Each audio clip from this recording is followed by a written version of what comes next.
Alam naman natin na yung impeachment is a political process. It is not a judicial process. It's a political process. Believe it or not. It's a political process. Saka chances are at lalabas talaga dyan yung political color mo. Chances are na talagang hahantong yan sa kampihan. Political process yan, di ba? Nakaplano na yan nakaplano na yan. Well planned yan, well planned. Kaya we are preparing for the worst. Sabi nga lang, kakapalabas lang yung text ng presidente nung araw na ito, kinabukasan, nandun na sila, nag-file na sila kaagad. Ang mga kapatid po sa iglesia ay naghahanda na magsagawa po ng rally. Magsagawa po ng rally upang ipahayag sa lahat ng mga kinauukulan na ang Iglesia ni Cristo ay pabor.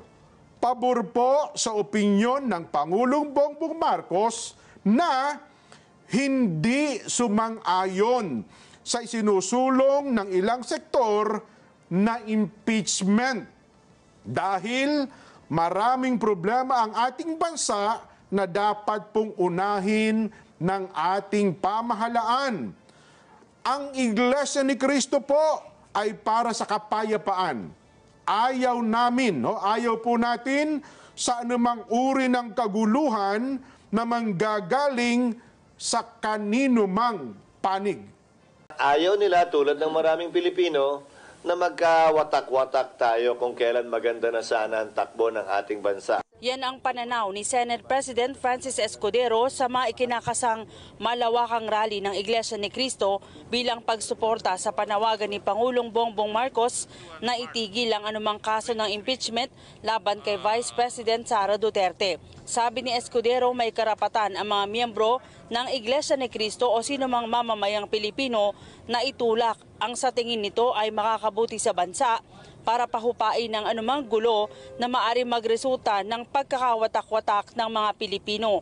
Aminado si Escudero na ang anumang impeachment magdudulot ng pagkakawatak-watak ng mga Pilipino.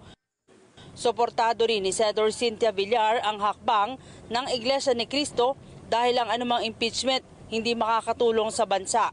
Ang dapat anyang atupagi ng mga nagsusulong ng impeachment ay pagtulong sa kapwa, lalo na sa mga biktima ng sunod-sunod na kalamidad. I agree with that. Siyempre, pag nag-impeachment, magiging divisive yun and it's not good for the country. So, mabuti na lang na wag nang mag-away. Kasi importante sa country na we're united in helping the country develop. Maraming problema ang bansa natin, lalo na kagaling-galing lang natin sa mga disaster. So, wag nating guluhin ang bansa at tayo magtulong-tulong para tulungan yung mga tinamaan ng mga disaster. Ako, like many of my colleagues, we would not want to see an impeachment proceedings in the Senate because obviously it's going to be very divisive. I know I'm supposed to not talk about the impeachment, but in my heart, is this what we want so close to the elections? Although if there's an impeachment that is delivered to us in the Senate, we have to do our constitutional mandate to convene an impeachment court. I used to be Senate President, so we know the implication of that. We know our duty. But of course, personally, if you ask me in my personal opinion, sana walang gulo. Kasi ayaw po natin ng gulo at this point in time. Gusto po na namin ceasefire muna at this point in time. Tignan nyo nangyari sa South Korea. Diba? They declared martial law in South Korea. Now nagkakagulo sila doon. I couldn't believe it. I couldn't believe that they had this type of political noise in South Korea last night. So, ayaw naman po natin na mangyari yun, na magkaroon ng catalyst for a lot of course, rallies and dissent from any side, from all sides. The previous statement before na I am against any impeachment cases, that say it will divide our country furthermore. Diba? What happened to when my father was impeached?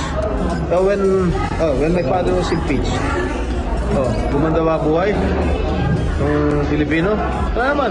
Natanggal yung matandang Marcos. Gumanda ba? Lalo na, worsen.